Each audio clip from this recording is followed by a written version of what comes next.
యేసుక్రీస్తు లోక రక్షకుడా, పాపుల రక్షకుడా అని మనం ఆలోచించగలిగినట్లయితే ప్రపంచ మానవాళి, ప్రపంచంలో ప్రతి నరుడు, ప్రపంచంలో ప్రతి మనిషి ఆజ్ఞను అతిక్రమిస్తూ పాపము చేసిన వాడిగా ఈరోజు ప్రపంచంలో ఆదాము మొదలుకొని నేటి వరకు అనేక మంది ఈ భూమి మీద అనేక తరాలుగా పుట్టుకొచ్చారు. అలా పుట్టిన ప్రతి మనిషి కూడా పాపం చేస్తూ దేవునికి దూరం అయిపోతున్నాడు. అలా పాపం చేసిన మనిషి మరణిస్తే నిత్యాగ్ని దండనకు వెళ్ళిపోవాలి. నిత్యాగ్ని దండనకి వెళ్ళిపోవాలి. అటువంటి పాపులందరినీ కూడా రక్షించడానికే లోకరక్షకుడు, పాపుల రక్షకుడు 2000 సంవత్సరాల క్రితము చిన్న స్వగ్రామమైనటువంటి, స్వల్ప గ్రామమైనటువంటి బెత్లెహేము అనేటువంటి గ్రామంలో ఆయన జన్మించాడు. ఆయన జన్మించి 33.5 సంవత్సరాల కాలం ఆయన ఈ భూమి మీద ఆయన బ్రతికాడు. ఆయన జీవిత కాలంలో యవన ప్రాయం వరకే ఆయన బ్రతికాడు. అనగా 33,000 సంవత్సరాల కాలం అంటే ఆయన యవనస్తుడే. అటువంటి ఆ యవన కోరికలు, అటువంటి ఆ యవనమైనటువంటి ఆలోచనలు, ఇచ్చలు ఆయన విడిచిపెట్టి ప్రజలందరినీ రక్షించడానికి ఆయన పరలోకంలో దేవునితో సమానముగా ఉండకూడని వాక్యాన్ని తలంచి ఈ భూమి మీదకి ఆయన వచ్చి ఆయన మరణించాడు. ఆయన పుట్టుక కంటే ఆయన మరణమే గొప్పదన్న విషయాన్ని మనం గుర్తెరగాలి. అపోస్తులందరూ కూడా ఆయన మరణ, సమాధి, పునరుద్ధానాల గురించి వారు గంటపదంగా ప్రకటన చేశారు. అంటే ఆయన మరణించడం ద్వారా మనందరికీ రక్షణ, మనందరికీ పాప క్షమాపణ. అటువంటి యేసుక్రీస్తు యొక్క పుట్టుకను వచ్చి మనం ప్రతిసారి మనం వింటూనే విన్నాం, ప్రతిసారి మనం జ్ఞాపకం చేసుకుంటూనే ఉన్నాం. కానీ మనలో మార్పు వచ్చిందా? మనం ఏమైనా మన అలవాట్లు విడిచిపెడుతున్నామా? మన పద్ధతులు విడిచిపెడుతున్నామా? మన ఆచారాలు విడిచిపెడుతున్నామా? మన సాంప్రదాయాలు విడిచిపెడుతున్నామా? లేఖనాలు నేర్చుకుంటున్నామా? వాక్యాన్ని దగ్గరవుతున్నామా? వాక్యం ప్రకారంగా ప్రవర్తించేటట్లు మనం తీర్మానం చేసుకుంటున్నామా? అలాంటి పరిస్థితులు నేడు మన కళ్ళ ముందు కనబడటం లేదు. కనుక అది కాదు. ఈరోజు చాలా మటుకు బైబిల్ గ్రంథంలో లేఖనాలను బట్టి మనము, బైబిల్లో వాక్యాన్ని బట్టి మనము మన పద్ధతులు మార్చుకోవాలి, మన అలవాట్లు మార్చుకోవాలి, మన తీరు మార్చుకోవాలి. మన ప్రతిదీ కూడా బైబిల్కి అనుకూలంగానే మనం మార్చుకోవడానికి ప్రయత్నం చేయాలి. ఎన్నో సంవత్సరాలు మనం దేవుణ్ణి వెంబడిస్తున్నాం, ఎన్నో ప్రసంగాలు వింటున్నాం, ఎంతో సమయాన్ని వెచ్చిస్తున్నాం. కానీ మనము మన జీవితాలు మారడం లేని పరిస్థితి, మన పాపాలను అసలు ఒప్పుకోలేని పరిస్థితి. ఎవరైనా పాపాలు ఒప్పుకుంటున్నారా?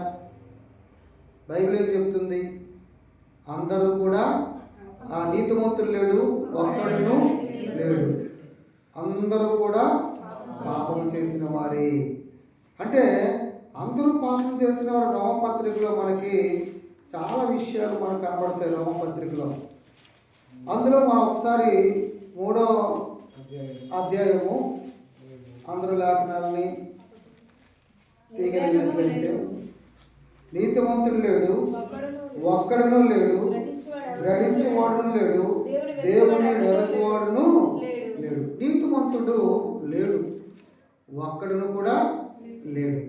అంటే మనుషులలో యుగ యుగాలు, తరతరాలు జరుగుతున్నప్పటికీ కూడా ఒక్క నీతిమంతుడు, ఒక్క పరిశుద్ధుడు ఉన్నాడంటే లేరండి. ఈరోజు ఎన్నో పాపాలు చేసిన వారు మనం, ఎన్నో పాపాలు చేసిన వారు, ఒకటి కాదు రెండు కాదు, ఎన్నో లెక్కలేని పాపాలు చేసి మన పాపాలని యేసు రక్తంలో కడుక్కుంటున్నాం. ఇది ఒక ప్రక్రియ. ఒకవేళ నేను పాపం చేయలేదు అని నేను చెప్పినా, ఒకవేళ పాపం చేయలేదని నువ్వు చెప్పినా, పాపం చేయలేదు నేను మంచోడని ప్రపంచంలో ఏ ఒక్కరు చెప్పినా వారు దేవుణ్ణే అబద్ధకుడిగా చేస్తున్నారు. అది ఒకసారి ఆ మాట మొదటి యోహాను రాసిన పత్రిక 1వ అధ్యాయము 10వ వచనాన్ని మనము పాపము చేయలేదని చెప్పుకొని ఎడల ఆయనని అబద్ధకునిగా చేయవాడుము. మరొకసారి, మనము ఏ ఒక్కరైనా ఈ భూమి మీద ఆయన నమ్మిన వారైనా ఆయన నమ్మని వారైనా మనము పాపము చేయలేదని వాక్యం చెప్పేవారైనా వాక్యం వినేవారైనా సంఘంలో సహకారులైనా ఏ ఒక్కరైనా మనం పాపము చేయలేదని చెప్పుకుని ఎడల ఆయనని అనగా దేవుని అబద్ధకునిగా చేయవలదుము, మరియు ఆయన వాక్యము మనలో ఉండదు. ఇప్పుడు చెప్పండి, చాలామంది కొంతమంది ఒక పాపము గురించి కొన్ని సందర్భాల్లో వాక్యాన్ని బోధిస్తున్నప్పుడు ఒక దైవజనుడు అంటున్నాడు, అలా చెప్పొచ్చా పాపం గురించి? పాపం చేయకూడదట, పాపులట అందరూ. అంటే తనకు తాను ఏమనుకుంటున్నాడు? అంతకి నీతిమంతుడును, నేను నీతిమంతుడును గనక పాపం గురించి ప్రసంగాలు చేయకూడదు. మరి దేని గురించి చేయాలా? నువ్వు మంచివాడు అని చెప్పాలా? అందరూ మంచివాళ్ళు అని చెప్పాలా? అంటే ఈరోజు అందరూ మంచివాళ్ళు. కొంతమంది కొన్ని సందర్భాల్లో కొన్ని పరిస్థితులు మనకు వచ్చినప్పుడు, కొన్ని విపత్తులు మనకు వచ్చేటప్పుడు మనమేమంటాం? నేనేం పాపం చేశాను, నేనేం పాపము చేశాను అని అంటాం. అంటే ఎందుకు అలా అంటున్నాము? నేనేం పాపం చేశాను అంటే పాపం చేయలేదా? అంటే నువ్వు మంచోడువా? నేను మంచోడునా? ఎవరు మంచోడు? నేనే పాపం చేశాను, నాకు ఈ గతి పట్టింది. నేనే పాపం చేశాను, నాకు ఈ నష్టం వచ్చింది. నేనే పాపం చేశాను, నాకు ఈ రోగం వచ్చింది. నేనే పాపం చేశాను, నాకు శ్రమలు వచ్చాయి. అంటే అలాంటి వారు పాపాన్ని గురించి అస్సలు వారు పట్టించుకోవడం లేదని లెక్క. వారు ఎలాంటి వారంటే మహాపాపులు. వారు ఎలాంటి వారండి? మహాపాపులు. అంటే పాపులలో పెద్ద పాపులు. అంటే ఇప్పుడు పాపము అనేది మనకు అర్థం అవ్వాలంటే, పాపము గురించి మనం తెలుసుకోవాలంటే మన దేవుని వద్దకి రావాలి, సహవాసంలో ఉండాలి, బైబిల్ని చదవాలి, ఎక్కువగా ప్రార్థన చేయాలి. కనుక యేసు ప్రభువుని గురించి మరి మత్తయి సువార్త 1వ అధ్యాయంలో 21వ వచనాన్ని ఒకసారి చూద్దాం. మత్తయి సువార్త 1వ అధ్యాయము 21వ వచనం. ఆమె ఒక కుమారుని కనును తన ప్రజలను వారి పాపముల నుండి ఆయనే రక్షించును గనుక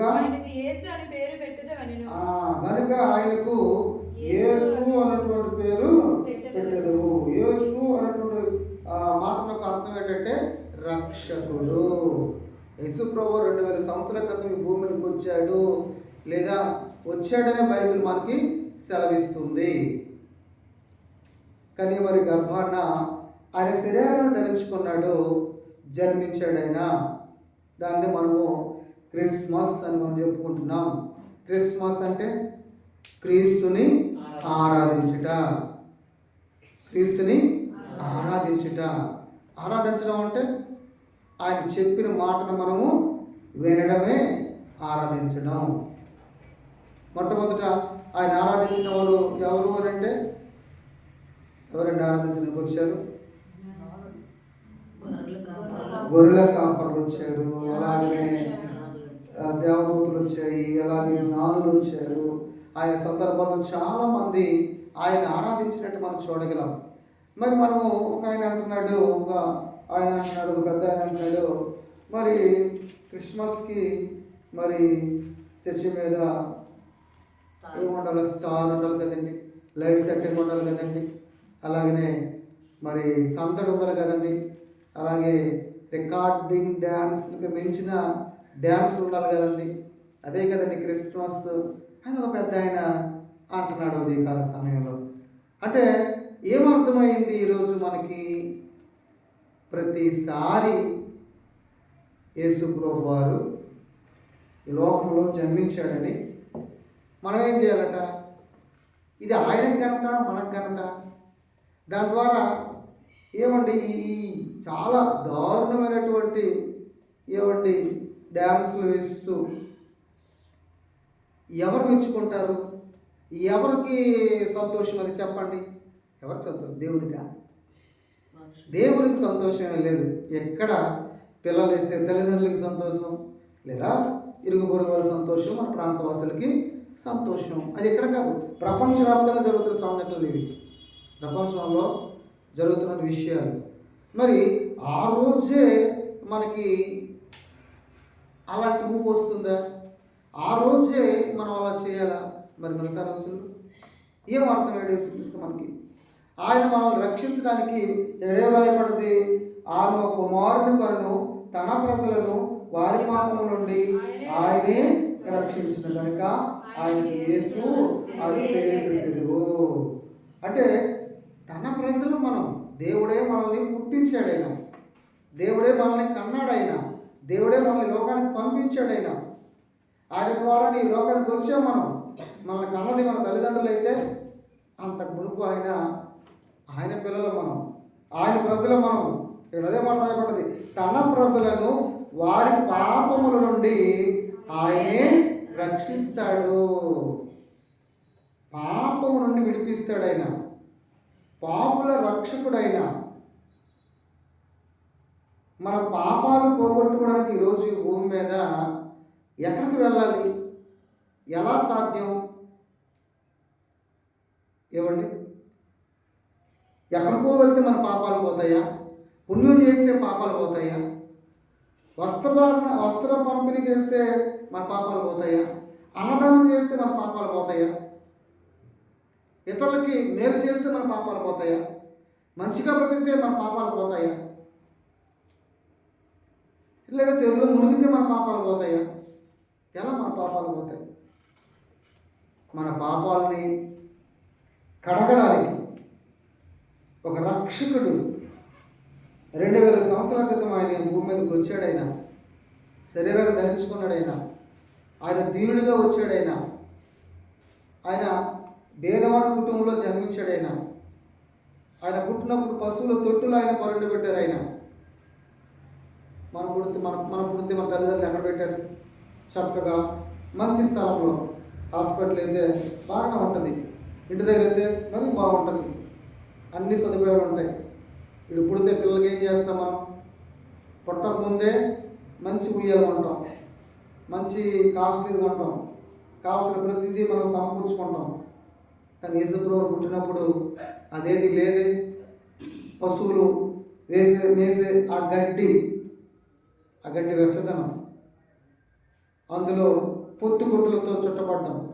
పొత్తుకొట్లు అంటే మన పనికిరాని చీరలు చిరిగిపోతాయి కదా, లేదా లింగు పని చిరిగిపోతాయి కదా, లేదా ఇంకేదేందో మొక్కలు అయిపోతాయి కదా, అవన్నీ పొత్తుకొట్టలు. అటువంటి పొత్తుకొట్టలతో ఆయన చుట్టబడి కొరుండబడ్డాడు. అటువంటి దీనస్థితిలో ఆయన మనందరం రక్షించడానికి ఆయన దీనుడైపోయాడు. మరి ఆయన గురించి మనకేం అర్థమైంది? మనం ఏం తెలుసుకుంటున్నాం? ఏం విలువిస్తున్నాం? ఆయన మాటకి ఏం లోపడుతున్నాం మనము? కనుక దేవుని పిల్లలారా, పాపము నుండి విమోచించేవాడైనా, పాపము నుండి విడిపించేవాడైనా, ఆయన లోక రక్షకుడైనా, మనకే రక్షకుడా? లేదంటే మన కోసమే ఆయన వచ్చాడు భూమి మీదకి? ఆయన ప్రజలందరికీ, బైబిల్ రాయబడిన లోకాసువార్తలో 2వ అధ్యాయంలో, లోకాసువార్త 2వ అధ్యాయము ఒకసారి 8వ వచనం చదువుదాం.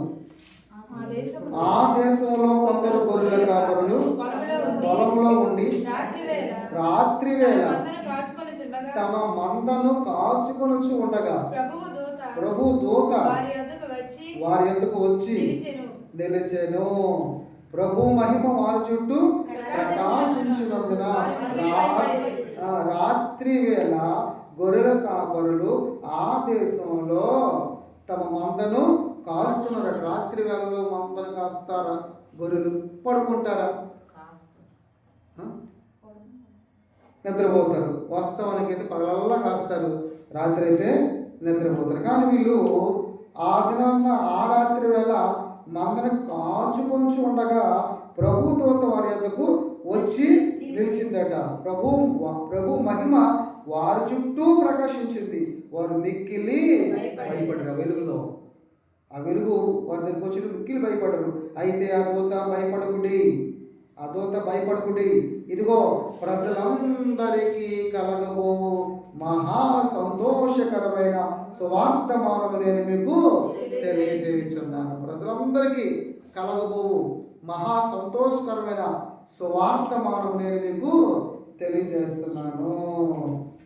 సువార్త ఎవరు చేసే సువార్త? దేవదూత సువార్త. అమ్మా ఎవరు చేసే సువార్త? దేవదూత చేసింది. దేవదూతలు చేశాయి. భయపడకుడి, ప్రజలందరికీ కలగబో మహా సంతోషకరమైన సువార్త నేను మీకు తెలియజేస్తున్నాను. ప్రపంచంలో ఎందరైతే ఉన్నారో, ఎందరైతే పుట్టుకొస్తూ ఉంటారో వారందరినీ రక్షించడానికి ఒక రక్షకుడు పుడతాడు. అది సువార్త. అక్కడ తెలియజేస్తుంది గొర్రెలకి. వారు ఆ గొర్రెలు కష్టపడుతున్నటువంటి వారు ఏమంటే ఎక్కడుంటారు? వారు ఊరు వెలుపల ఉంటారు. వాళ్ళు తృణీకరింపబడిన వారిగా ఉంటారు.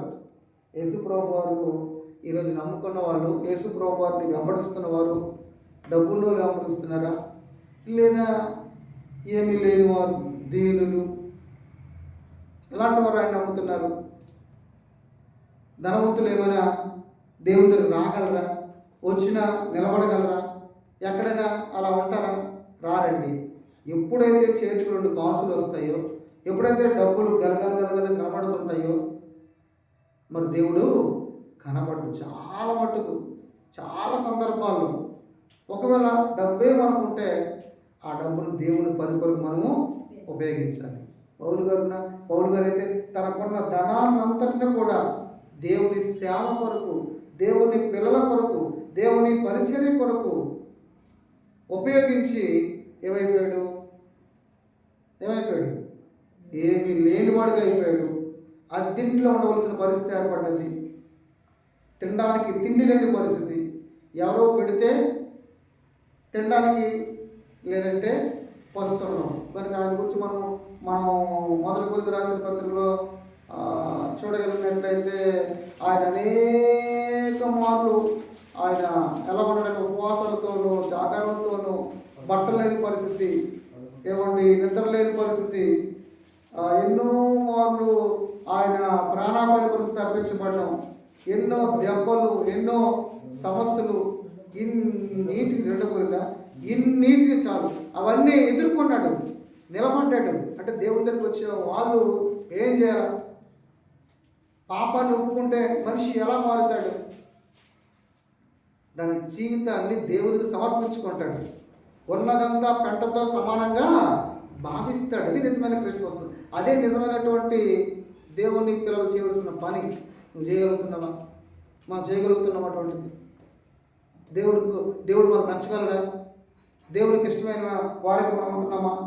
ఇక్కడ చెప్తున్న మాట అదే, దావీదు పట్టణం మందు దేవుడు రక్షకుడు మీ కొరకు పుట్టి ఉన్నాడు, ఈయనే ప్రభు అయిన క్రీస్తు. పౌలు గారు పాపులలో ప్రధాన పాపిని నేను అంటే, ఆయన పాపాన్ని కప్పుకోవడం లేదు, ఒప్పుకుంటున్నాడు. ప్రధాన పాపిని. కొన్ని సందర్భాల్లో రోమపత్రికలో నాలో పాప నియమము కలదు, నేను మంచి చేయాలనే ఆలోచనతో ఉంది కానీ నేను చేయడానికి కీడే చేస్తున్నట్టు మరొకటి నాలో ఒక నియమము కలదు. అంటే ఏ నియమం అది? పాప నియమము. అక్కడ మనం పాపము చేయడానికి మనం సిద్ధపడకపోయినప్పటికీ కూడా అది పాపము చేయడానికి ప్రేరేపిస్తున్న సందర్భం శరీరం. ఆత్మ వద్దు వద్దు వద్దు అన్నప్పటికీ శరీరం ఏం చేస్తుంది? అది మరలా మనల్ని పురుగులుపుతున్న సందర్భాలు మనకు కనపడుతున్నాయి. అదే పౌలు గారు తెలియజేస్తున్న సందర్భం అది. కనుక దావీదు పట్టణమందు నేడు రక్షకుడు మీ కొరకు పుట్టి అన్నాడు, ఈయనే ప్రభువైన క్రీస్తు. దానికి ఇదేమి కావాలి? ఒక శిశువు పుట్టుకొడులతో చుట్టబడి ఒక తొట్టిలో పండుకొనుట మీరు చూస్తారు. తొట్టెలో మొట్టమొదట యేసుక్రీస్తును చూసిన వారు గొల్లలు. మీరు చూస్తారని చెప్పేటప్పుడు వెంటనే పరలోక సైన్య సమూహము ఆ దూతకుడు నుండి సర్వోన్నతమైన స్థలంలో దేవునికి మహిమయు ఆయనకి ఇష్టలైన మనుషులకు భూమి మీదను సమాధానం కలుగుగా కానీ దేవుణ్ణి స్తోత్రం చేయించాను. దేవదూతలంతా వచ్చేసాయి. ఎక్కడికి వచ్చేసాయి? దేవదూతలంతా ఎక్కడికి వచ్చారండి? యేసు ప్రభువు యొక్క ఎక్కడైతే జన్మించాడు, ఎక్కడైతే ఆయన పెట్టారో పశువుల తొట్టులో, అక్కడికి వచ్చి సైన్య సమూహము సర్వోన్నతమైన స్థలంలో దేవునికి మహిమ, ఆయనకి ఇష్టలైన మనుషులకు భూమి మీద సమాధానం కలుగునుగా కానీ దేవునికి స్తోత్రము చేస్తున్నట్టు మనకి ఇక్కడ కనబడుతుంది. కనుక దేవుని పిల్లలారా, సహోదరి సహోదరులారా, బైబిల్ గ్రంథంలో యేసు ప్రభువు వారు ఈ లోకానికి రావడానికి కారణం ఏంటంటే ఏదో మనల్ని గొప్పవాడిగా చేయాలను, ఏదో మనల్ని దేవుడు దీవించాలను, లేదా ఈ భూమి మీద కొద్దిపాటి ఆయుష్ కాలంలో మనము ఈ జీవిత కాలంలో సుఖపడాలను, సంతోషించాలను, ఆనందించాలను, గంతులు వేయాలను, ఇంకేదో చేయాలని దేవుని యొక్క ఉద్దేశం కాదు. కానీ మనందరం కూడా అరికాలు మొదలుకొని నెత్తి వరకు మనలో ప్రతి అణువణువున పాపపు ఆలోచనలు, పాపపు క్రియలు, పాపపు తలంపులు, అటువంటి మనుషులను, అటువంటి ప్రతి మానవాళిని రక్షించడానికి ఆయన భూమి మీదకి వచ్చాడన్నది మనకు అర్థం కావాలి. ఆయన పుట్టుకలో పరమార్థం అది. ఆయన మనం రక్షించడానికి వచ్చాడు. ఆయన ఈ లోకంలో ఉన్నటువంటి కొద్దిపాటి జీవిత కాలంలో ఆయనకి లోపడితే, ఆయన చిత్తానికి మనం బ్రతికితే ఎక్కువ కాలం, బహుకాలం ఉండే ఆ నిత్య రాజ్యానికి మనము ఆయనతో యుగయుగాలు తరతరాలు ఉండడానికి దేవుడు మనకు అవకాశాన్ని ఇస్తాడు. ఆ పాపాన్ని మనం కడుక్కోవాలి, ఆ పాపాన్ని మనం ఒప్పుకోవాలి. మనం మన యొక్క గృహాల్లో ప్రతిరోజు దేవుడికి వెళ్తూ ఉంటాం, ప్రతిరోజు ప్రతి సందర్భంలో ఇల్లు తుడుస్తాం, ప్రతి సందర్భంలో బట్టలు ఉత్తుకుంటాం. ఎందుకు? అవి మాసిపోతుంటే మరలా వాటిని శుభ్రం చేసుకుంటూ ఉంటాం. అలాగే మనిషిగా మనము కూడా ఎన్నో పాపాలు అనేవి ప్రతి అణువణువున, ప్రతి క్షణం, ప్రతి పాపం మనకు తెలియకుండానే మనకు అంటుకుంటున్న సందర్భాలను బట్టి ఆ పాపాన్ని మనం ఏం చేయాలండి? కడుక్కునే వారిగా ఉండాలా.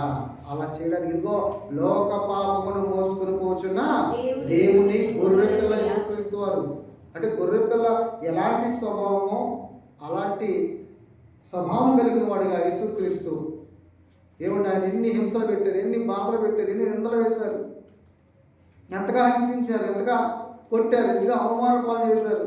అయినప్పటికీ ఆయన పన్నెత్తి మాట అనకుండా ఆ శిలువపై మనందరూ రక్షించడానికి మరణ భయం చేత బాధపడుతున్న మనల్ని ఆదాము మొదలుకొని పాపం వెళ్తున్న సందర్భాలు, పాపం ధరేనండి, పాపం వలన వచ్చి జీతం మరణం. ఆ మరణానికి ఎంత గొప్పవారైనప్పటికీ, ఎంత చక్రవర్తులైనప్పటికీ, ఎంత పేరు ప్రఖ్యాత కలిగిన వారైనప్పటికీ మరణ భయం అటువంటి మరణ భయంతో బ్రతుకుతున్న వారిని బ్రతికించడానికి యేసు ప్రభువు వారు శిలువ మీద మరణించాడు. ఆయన 3 మేకులు తీసుకోలేకపోయాడు అని చెబుతున్న సందర్భాలు మన కళ్ళ ముందు కనబడుతున్నాయి. ఆయన 3 మేకులు తీసుకోలేడు కాదు. ఆయన 3 మేకులు తీసుకుంటే మనకు రక్షణ లేదు. ఆయన అలా బలైతే, అలా మరణిస్తే, మరణం నుండి మనల్ని విడిపించడానికి ఆయన ఆ కార్యాలు చేశాడు. అంతే తప్ప కానీ ఏదో ఆయనకి చేతకాకో, లేకపోతే ఆయన ఏదో బలహీనుడో, లేకపోతే ఆయన ఏదో మరి అన్నీ చేసినోడు ఆ మాత్రం తను రక్షించుకోలేడా అన్నట్టు ఆనాటి దినాల్లో చాలామంది అనేవాడు అన్నారు. ఈనాటికి కూడా ఆయన అంటున్న వారు ఈరోజు ఎంతోమంది ఉన్నారు. కనుక యేసు ప్రభు వారు ఇంకా కొన్ని సందర్భాల్లో పాపం చేసినటువంటి స్త్రీ పట్టబడినప్పుడు ప్రతి ఒక్కరూ యేసు ప్రభువును తీసుకొచ్చి ధర్మశాస్త్ర ప్రకారంగా రాళ్ళతో కొట్టాలి, చంపాలి, ఇంతకీ మీరేమంటారు అని ఆ పాపము చేత పట్టబడినటువంటి ఆ స్త్రీని తీసుకొచ్చి యేసు ప్రభువు దగ్గర పెట్టారు. అది మనకి యోహాను సువార్తలో మనకి 8వ అధ్యాయంలో 1 నుండి కొన్ని వచ్చిన వరకు కనబడుతుంది. అందులో అప్పుడు యేసు ప్రభువు ఏమంటున్నారు, 7వ వచనంలో 6వ వచనంలో మనకు మాట రాయబడింది. ఒకసారి చూద్దాం. యోహాను సువార్త, యోహాను సువార్త దేవుని యొద్ద నుండి 8వ అధ్యాయము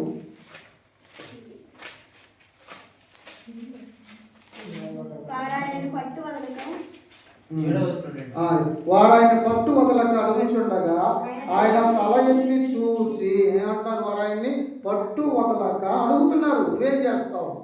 ఇవి పాపంతో వ్యభిచారం చేసి పట్టబడిన స్త్రీ, ఇవి పాపం చేసింది, ఈమెను ఏం చేయాలి అని పట్టు వదలక అడుగుతుండగా ఆయన తల ఎత్తి చూచి, నీలో పాపం లేనివాడు మొట్టమొదట ఆమె మీద రాయి వచ్చిన వారితో చెప్పాను. చెప్పి అంటే ఆమె పాపం చేసిందని అంటున్నారు కదా, మరి మీరు నీతిమంతులైన పరిశుద్ధులని అనుకుంటున్నారు కదా, ఒకవేళ మీరు పాపం చేయనట్లయితే మీలో రాయి వేయండి అని వారందరితో చెప్పినప్పుడు అక్కడికి వచ్చిన వారు చాలామంది, వారందరూ కూడా ఒకరు వెంబడి ఒకరు వారు వెనక్కి వెళ్ళిపోయినట్టు మనం చూడగలము.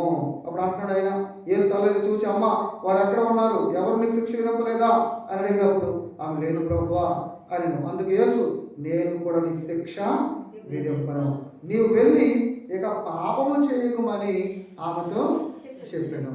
అంటే యేసు ప్రభు ఎంత చక్కగా ఒక పాపిని రక్షించడానికి ఆయన పాపిని ప్రేమించిన వాడికి కనబడుతున్నాడు. ఆయన పాపాన్ని ద్వేషించాలి, పాపిని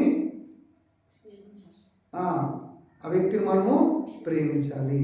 ఇక్కడ యేసు అమ్మా అని అనగానే నేను నీకు శిక్ష విధింపనమ్మా, ఇక నువ్వు పాపము చేయకము అని చెప్పగానే వెంటనే ఆమె మార్పు చెందినట్లు, వెంటనే ఆమె గ్రహించినట్టు మనం చూడగలము. అంటే ఆయన పాపముకు శిక్ష విధించడానికి ఆయన అర్హత ఉన్నప్పుడు కూడా పాపము చేయని వాడిగా ఆయన నిలబడ్డాడు. అలాగే నాలో పాపం కానీ మీలో ఎవరైనా నిరూపించగలరా అని ఆయన ఆనాడు దినాల్లో ఆయన ఆజ్ఞాపించినప్పుడు, ఆయన సవాల్ చేసినప్పుడు ఏ ఒక్కరు కూడా ఆయన్ని పన్నెత్తి మాట్లాడలేకపోయారు. అంటే పాపం రక్షకుడు ఆయన. అవును, అంటే పాపం లేనివాడే పాపం చేసేవారిని రక్షించగలడు. అలా 2000 సంవత్సరాల క్రితం 30 యేసుక్రీస్తు వచ్చాడు, పాపం లేనివాడిగా పుట్టాడు, పాపం చేయనివాడిగా జీవించాడు, ప్రజలందరి కొరకు ఒకేసారి ఆయన మరణించి మనందరికి రక్షణ ప్రసాదించారు. అలా రక్షింపబడిన మనము ఆ రక్షణ మార్గంలో నడిచి అనేకులు రక్షించడానికి ఆయనలాగా నడుము కట్టి ముందుకు వెళ్ళాలన్నదే దేవుని యొక్క చిత్తం. కనుక అలా ఉంటూ ముందుకు వెళ్ళాలని తెలియజేస్తూ ఈయన మాటలు ముగిస్తున్నాను. ఈ సమయంలో పిల్లలు ప్రార్థన చేస్తారు. చివరి ప్రార్థన.